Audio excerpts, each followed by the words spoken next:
It's the Happy Families podcast. It's the podcast for the time-poor parent who just wants answers now. Hello, this is Dr. Justin Coulson with another Happy Families podcast. Once again, solo. I'm on my last day, apparently, of having to, self-isolate, stay away from Kylie. Mrs. Happy Families wishes that she was here in this conversation doing this podcast. But because she's not, and because I'm still a little bit croaky, I'm pretty sure I'm losing and letting go of all of those symptoms of COVID.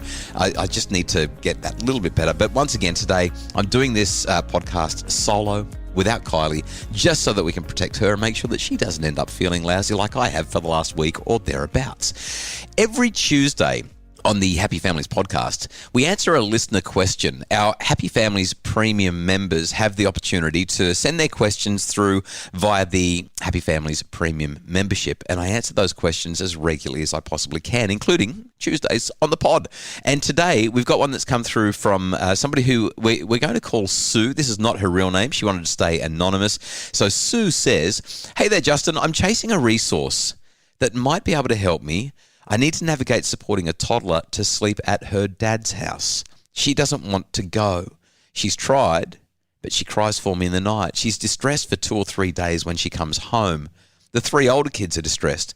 We didn't push the other kids. They all went when they were ready. This, however, is different because dad now has a girlfriend. Help, please. What do I do?"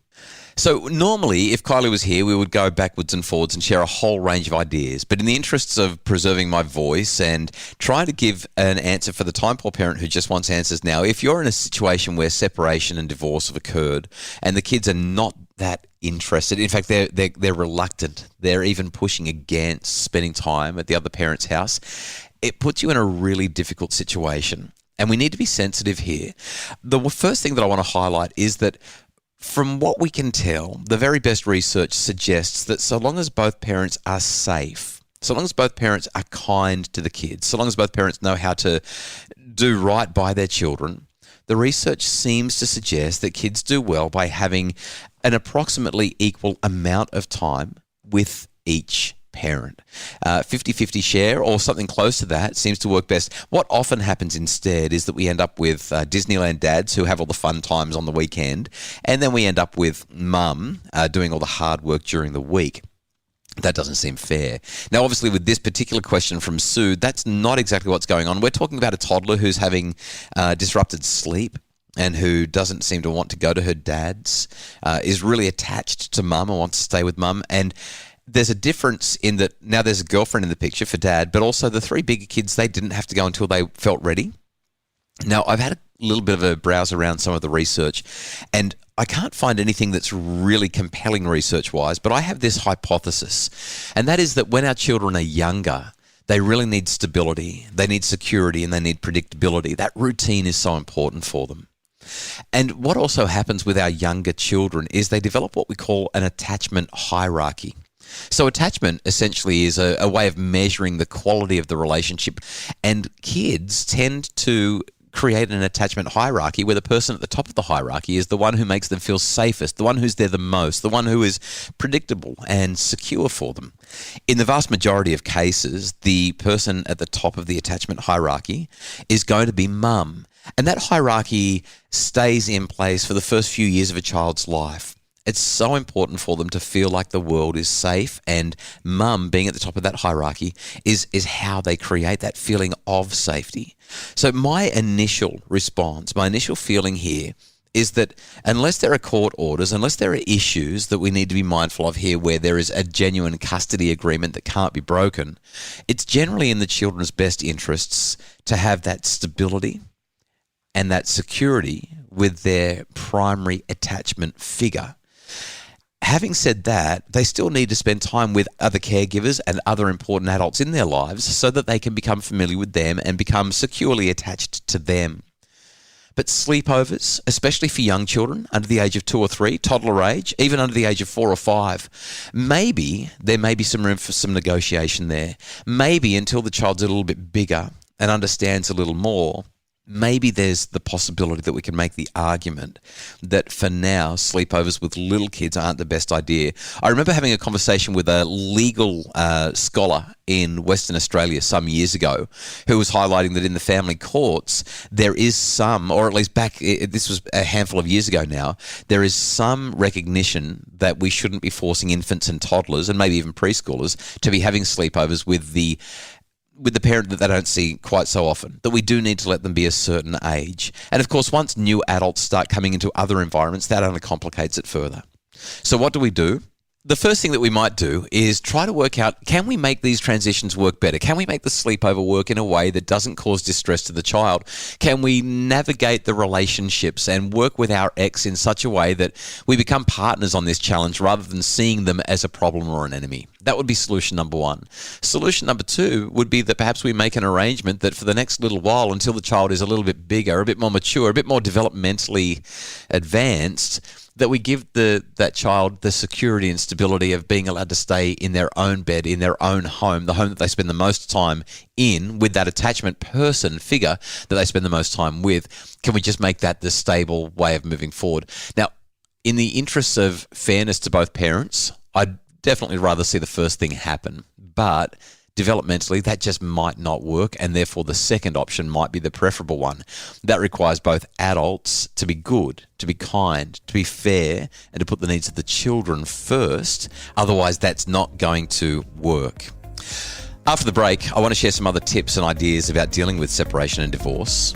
We'll call them the 5 C's of separation and divorce on the Happy Families podcast.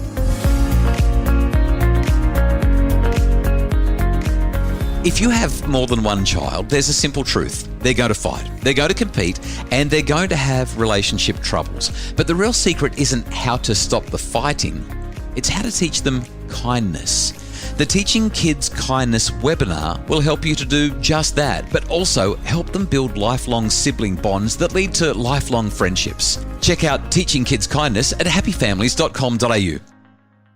It's the Happy Families podcast, the podcast for the time-poor parent who just wants answers now. Hello, this is Dr. Justin Coulson. Let's talk about these separation and divorce ideas, the ways that we can help things to work out a little bit better. A little while ago, I wrote this article called The 5 C's of Separation and Divorce. And what the research seems to point to is that if we can get these 5 C's consistent, get these 5 C's correct, see what I did there? Consistent? Anyway, then we can help our children to thrive in spite of separation and divorce, because there's no way of getting around it. Separation and divorce take an enormous toll on children. And I'm not saying that to induce any shame or guilt. The reality is this stuff happens, but there are things that we can do to minimize the negative impacts of this. And I also want to highlight, I know that nobody actually gets into a relationship thinking, oh, well, if it doesn't work, I can always leave. That's not what we're getting at here. But the reality is that separation and divorce are very, very challenging for our children. So the first of the C's that will help to make things better is the C of closeness. Closeness meaning research has shown that parents who remain near one another give their children the best opportunities for success. Children who have the option of visiting with mum or dad most days of the week seem to respond to the challenges of separation and divorce the best. And some of those reasons might include just the simple convenience of it. We know that kids who see their parents more have generally better relationships with them than children who rarely see their parents. They're more likely to have easier access to their friends because they live close. And schooling and sports or other extra activities can be much more easily accommodated. The second C of separation and divorce is caregiving. Essentially, children thrive when their parents are involved in their lives. And most research would suggest that when parents are both involved in the bathing and the helping and the shopping and the support of their children, the kids are going to do better.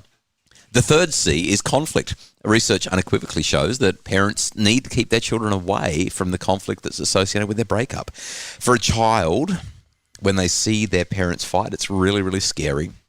And there's no doubt at all that kids who feel torn between parents are usually going to be the ones who are the absolute worst off. High conflict exacerbates the emotional distress that kids feel, and it leads to poor psychological adjustment. The next one is change. Kids do best when their lives are stable, so minimizing change. And the final one is cash. The more equal that cash distribution is between homes, the easier it is for kids to feel like their standard of living doesn't change and to like being at one house just as much as the other house.